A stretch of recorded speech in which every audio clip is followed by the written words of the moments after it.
What is up, guys and gals? Welcome to one how to smartphones tutorial videos on the Google Pixel 3. In this video, I'll be showing you guys how to turn on the timer for the camera on the Pixel 3. If you guys found this video helpful, be sure to give it a thumbs up. If you guys know anybody who's looking for this information, please do share this with them.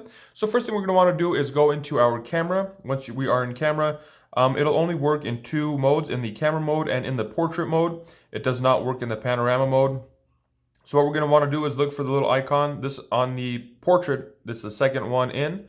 So go ahead and select that. If you are on your camera, on the camera option, it's going to be the first one on the top left-hand corner. Go ahead and select it. And so right now the timer is set to off, meaning it's going to take a picture right away. You hit the button and right away you get the picture.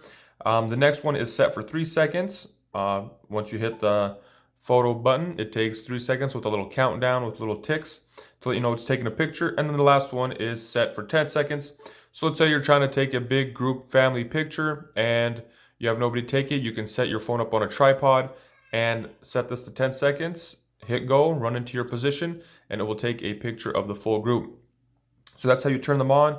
And to turn it off is just set to the timer off, and it'll go right back to taking your regular pictures. So that's how to set your camera timer on and off on the Google Pixel 3. Hope you guys found this video helpful. If you did, go ahead and give it a thumbs up. If somebody needs this information, please do share it with them. And if you guys like to see other helpful tips and tricks on the Google Pixel 3, please check out that link in the description below. That's all I got for you guys in this one. Thanks for watching. Have a nice day.